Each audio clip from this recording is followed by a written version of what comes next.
Hey YouTube community, I'm here to give you some instant revision, breaking down the paper 1 structure question in 5 minutes.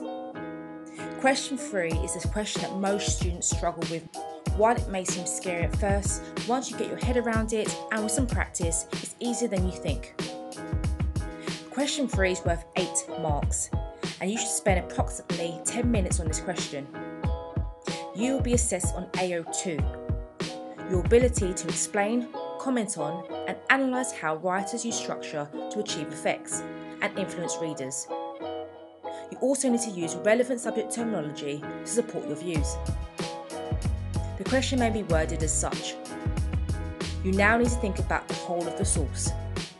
How has the writer structured the text to interest you as a reader?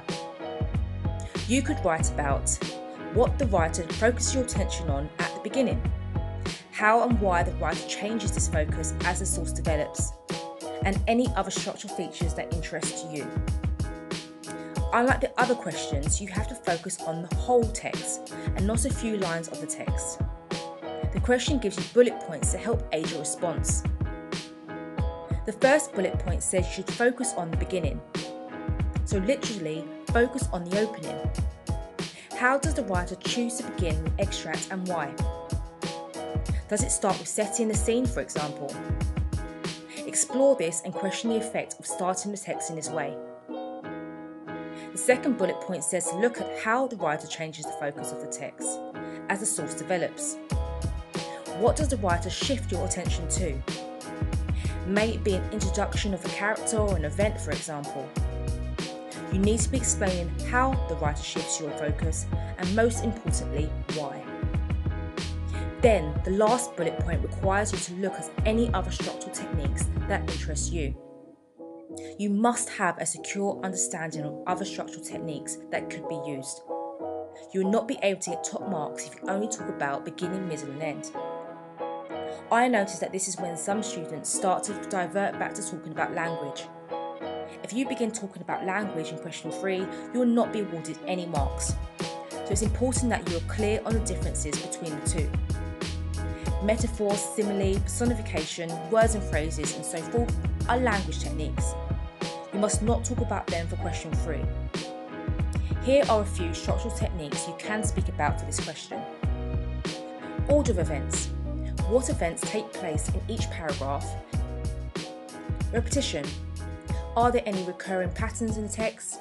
And what ideas are repeated? Time shifts. Does it switch from past, present or future tense? Does the text move from the outside world to the inside world and vice versa?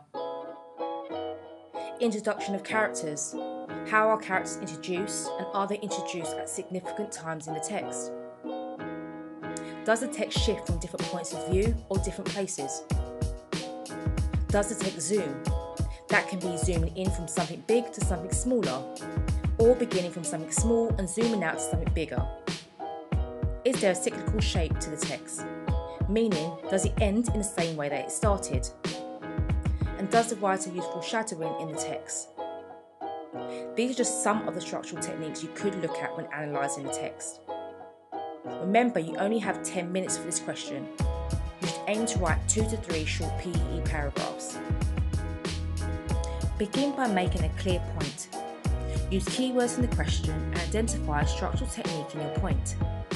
That way you are getting subject terminology in your answer straight away.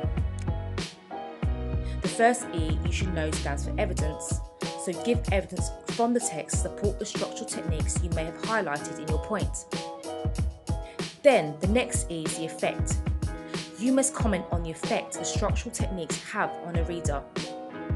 This is the important part and the one that most students forget to do. You should be questioning why the writer chose to use that structural device. You need to give your own interpretations as to why the writer chose to organise and structure the text the way they do. Always be questioning yourself as to why. I've made this useful revision card to help you when writing a response to this question, and you can find the link below.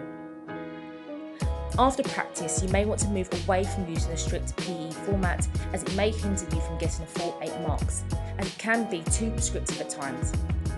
However, I definitely feel that it is a good way to help you write a structured response to this question and ensuring you're getting subject terminology, evidence and effect within your answer.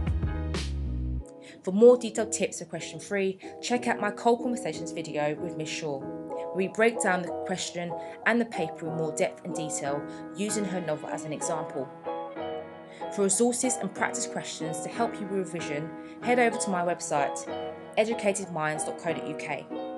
And don't forget to like and subscribe and follow my other social media accounts for daily revision tips and advice. See you very soon. Bye.